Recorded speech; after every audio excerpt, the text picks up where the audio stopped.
저는 고1 아들과 둘이 사는 한부모 가정의 엄마입니다.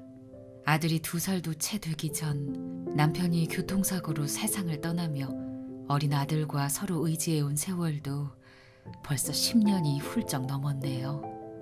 의지할 남편을 잃은 후 저는 슬퍼할 새도 없이 생업 전선으로 뛰어들어야 했습니다. 당장 생계도 문제였지만 남편 명의의 전세 대출, 마이너스 통장 빚도 너무 막막했거든요.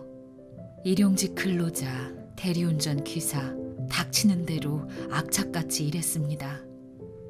이런 상황 속에서 무엇보다 저를 힘들게 한 것은 삶의 고단함이 아니라 희망의 부재였습니다.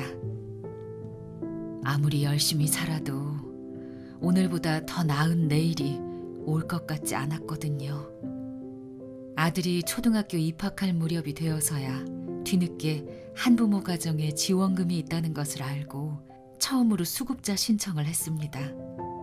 그것이 제가 처음 받아본 따뜻한 도움이었지요. 그렇게 세월은 흘렀고 2년 전 추운 겨울이었어요. 중학생이 된 아들이 잠자리에 들기 전 욕실에 들어갔는데 우당탕 크게 부서지는 소리와 아이의 비명소리가 들리더군요.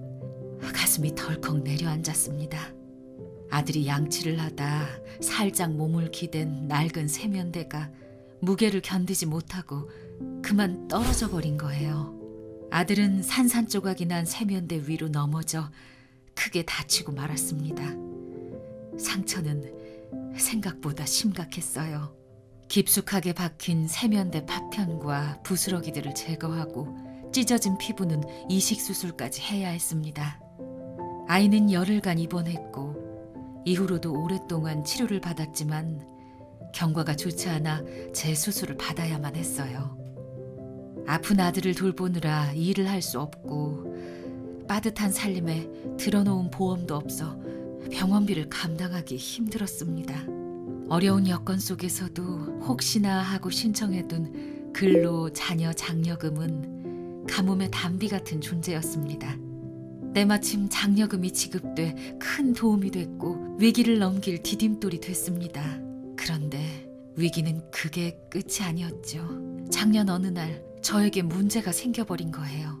사실 저는 먼저 떠내보낸 남편에 대한 미안함과 동시에 아들을 모자람 없이 키워내야 한다는 책임감으로 10여 년간 저 자신을 돌보지 않았어요. 몸에 병이 생긴 줄도 모르고 며칠씩 일도 쉬고 수술도 해야 했지만 아주 불안하지는 않았어요. 근로 자녀 장려금이 있었기 때문이에요. 제가 열심히 일할 수만 있다면 계속해서 저를 뒷받침해 줄 거라 굳게 믿었죠. 이런 장려금의 가치는 돈이 전부가 아니라고 생각해요.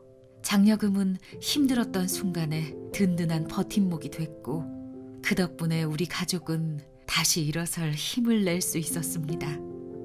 지금은 아들의 대학 등록금도 모아가며 매달 조금씩 들어가는 청약 통장으로 국민임대주택에 입주할 희망이 생겼습니다. 힘내서 살아가야 할 목표가 많아졌죠? 이렇듯 근로 자녀 장려금은 어려움을 극복할 힘과 함께 우리 가족의 희망이 되어주었습니다. 우리에게 큰 도움이 되어주고 성실히 살아갈 힘을 준 근로 자녀 장려금. 팍팍한 삶에 행복이란 새싹을 틔워준 희망의 씨앗입니다.